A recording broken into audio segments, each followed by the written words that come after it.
अब महात्माओं का स्वभाव हुआ करता है सबकी भलाई करना, और एक ऐसे ही महात्मा जिनके पास में लोग आया करते थे और वो उन्हें ठीक रास्ता बताया करते थे ताकि उनकी कष्ट दूर हो सके।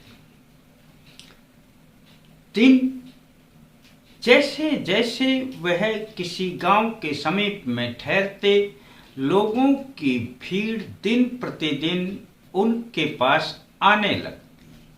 महात्मा इस बारे में विख्यात हो गए कि वह जो उपाय बताते हैं उनसे हर व्यक्ति को लाभ प्राप्त होता है।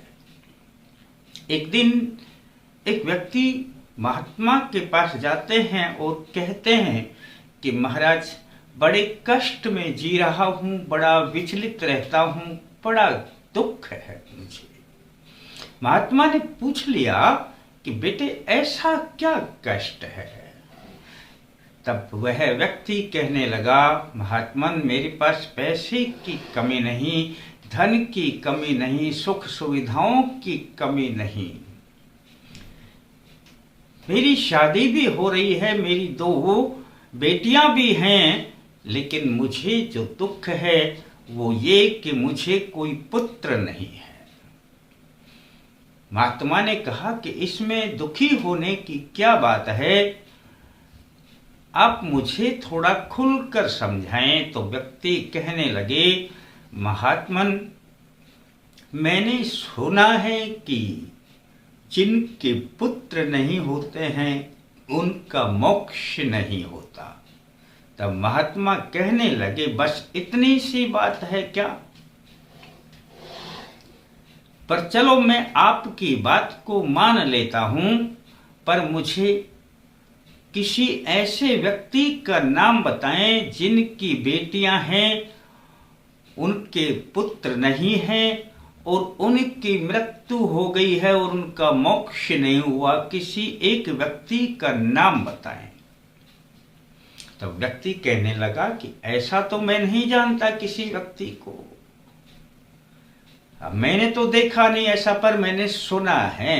तब महात्मा कहने लगे कि बेटे, सुनी हुई बातों पर विश्वास करना ठीक नहीं है जब तक आप अपनी आंखों से ना देख लो।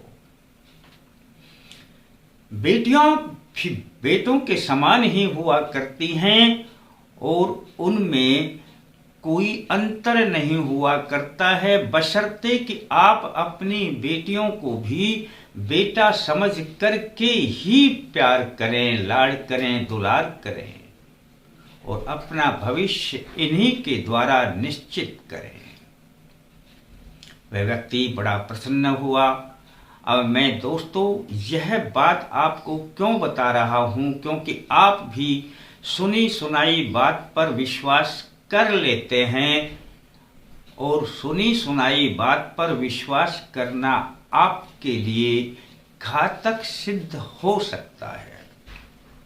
मेरे पास तो बहुत फोन आते हैं ना, तो मुझे पता है कि किसी व्यक्ति ने कहा कि मेरे ऊपर किसी ने बताया कि पितृ दोष चल रहा है, मेरे ऊपर किसी ने बताया कि कुल देवी नाराज हैं और हमारे घर में कुल देवी का वास ही नहीं है और कुल देवी की कृपा के बिना हमारे घर में कुछ भी ठीक नहीं चलता, कोई काम नहीं बनते, हर काम रुक जाते हैं। तो दोस्तों, सबसे पहले तो उनकी बात पर सीधे विश्वास न करना, क्योंकि दोष बहुत प्रकार के हुआ करते हैं और दोष कहाँ से आए इनका कोई गणित नहीं हुआ करता है। पर जब हमारा मन मान लेता है कि यहाँ से हो सकता है कि ऐसा आ जाए, तो उनके फिर छोटे छोटे उपाय भी हुआ करते हैं। जल्दी से हमारे देव हमारे ऊपर नाराज नहीं होते, पर फिर भी मैं मान लेता हूं कि 1% कि हाँ है ऐसा। सबसे पहले तो वह व्यक्ति उनके बारे में बताऊं कि जो कुल देवी के बारे में ये कहते हैं कि हमें कुल देवी के बारे में कुछ पता ही नहीं कि कुल देवी है कौन। तो सबसे पहले एक बात मैं बता दूं कि कुल देवी के बारे में आपको कोई नहीं बताएगा। आप कहीं पर फोन मिलाना बंद कर दें कि जी हमारे कुल देवी कौन सी है, हमारे गोत्र की कुल देवी कौन सी है, इस प्रकार भ्रमित बातों में ना पड़े। हमारे बुजुर्ग कभी भी कोई उनकी किसी देवी के द्वारा कार्य सिद्ध हो जाया करते थे तो बस वे उन्हीं को अपनी कुल देवी के रूप में मान लेते थे और उनको अपनी विवाह के बाद अपने बच्चों की धोख लगवाया करते थे, उनके दरबार में जाते थे, बच्चों के बाल उतरवाते थे, यानी कि अपने वंश की वहां से वृद्धि होने लग जाती थी उस देवी को जिन्होंने हमारे बुजुर्गों ने मान लिया और उसकी एक परिपाटी बन गई। लेकिन जब आप भूल गए या आपका बीच में किसी से कुल देवी से संपर्क न हुआ, यानी कि आप जान नहीं पाए, तब आप अब इस रास्ते पर चलें कि जी अब हमारी कुल देवी कौन है, तो कोई आपको बताने वाला है नहीं।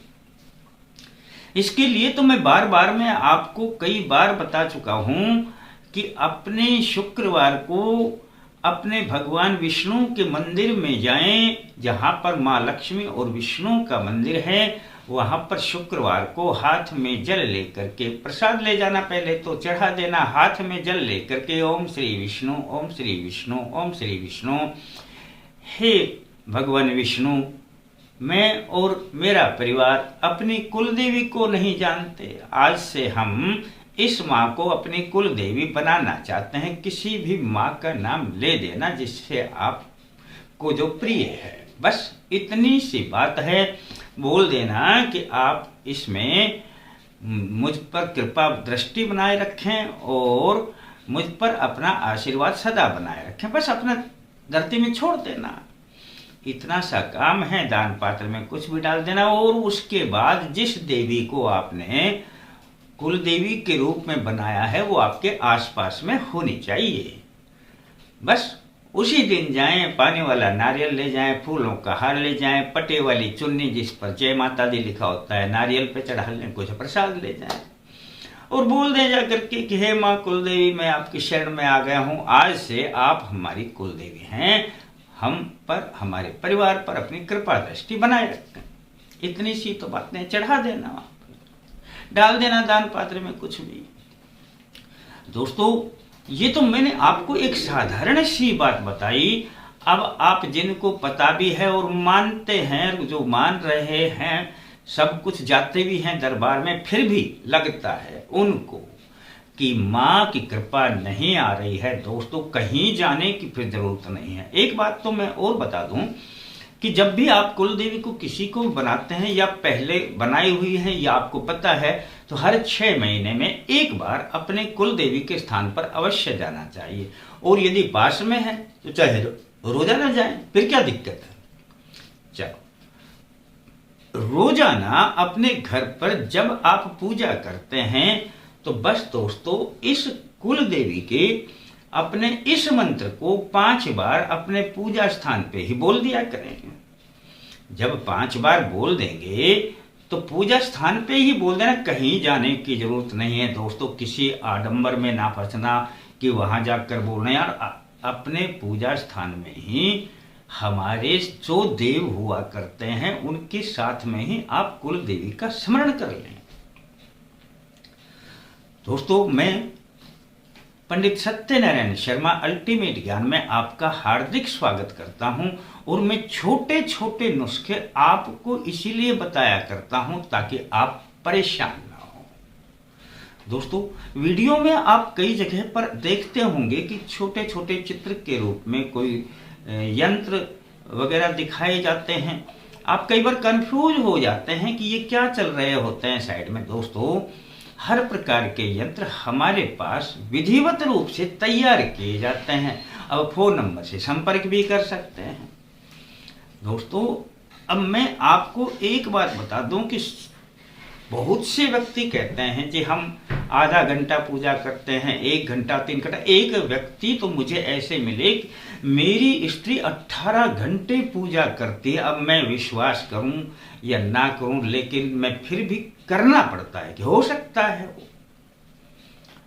ये 18 घंटा पूजा करना एक मायना रखता है। पर दोस्तों, मैं फिर भी आपको वही बात बताऊंगा कि आपने केवल और केवल थोड़ी देर के लिए, चाहे 2 मिनट के लिए, अपने किसी देव को भी याद करना है, पर कंटिन्यूटी बना ले, यानी कि लगातार आप ऐसा किया करें। किसी दिन छूट भी जाए तो कोई परवाह ना करें। अब कई बार मेरे से पूछ लेते हैं, जी ये प्रयोग 11 दिन करूं कि 21 दिन करूं। और यदि मैं ये कह दूं कि आपने ये कुल देवी का प्रयोग, बताओ आपने कितने दिन कृपा चाहिए? भाई 11 दिन चाहिए तो 11 दिन कर लो, 21 दिन कृपा चाहिए तो 21 दिन कर लो।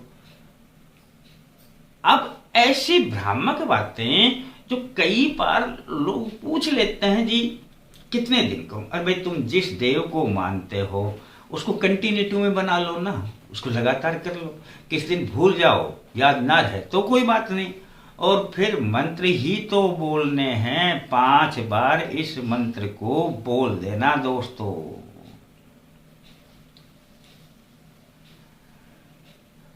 अब मैं पहले मंत्र बोल देता हूं, आराम से सुन लेना और इसी तरीके से करना दोस्तों। 5 बार बोलना इस मंत्र को। अपने पूजा स्थान पे खड़े होकर ही बैठ करके, जब भी कोई पूजा करते तो बीच में ये बोल दिया करो, या और कोई पूजा नहीं करते तो भी बोल दिया करो, ये तो बोल ही दिया करो, यदि चाहते हैं कुल देवी की भरपूर कृपा।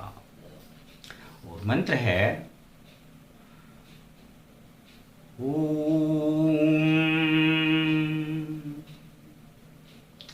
मम परिवारं प्रिये सर्वदा नमामि कुलदेव्यै सदा। ओम मम परिवारं प्रिये सर्वदा नमामि कुलदेव्यै सदा। बहुत प्यारा मंत्र है। और दोस्तों, जैसे जैसे करेंगे, पर जैसे मैंने अपने हिसाब से बताया ना, इस हिसाब से कर लेना, फॉर्मेलिटी पूरी ना करना। इस हिसाब से यदि आप करने लग गए ना, तो कभी कुल देवी आपसे नाराज होंगी ही नहीं दोस्तों। और दोस्तों, मन मानता है तो शुरू कर देना, कुल देवी का भरपूर आशीर्वाद आपको प्राप्त होगा। और यदि मन आपका ना भी माने तो एक काम तो फिर भी कर लेना, वीडियो को सब्सक्राइब करके घंटी दबा देना। और घंटी दबाने के बाद आल लिखा आएगा, आल को दबा देना, इतना तो कर ही लेना। पर ये उनके लिए है जो नए सदस्य हमारे इस वीडियो से जुड़ते हैं। अब आप फिर पूछेंगे वही बात कि जी किस दिन से शुरू करें और कितने दिन करें। मैंने ये पहले बता भी दिया कि इसमें कोई जब मन माने उस दिन से शुरू कर दें, जब तक मन मानता है करते रहें। और दोस्तों, मन ना माने तो भी लाइक तो कर ही दें। फिर मिलते हैं दोस्तों नए अंक के साथ। तब तक के लिए जय माता दी।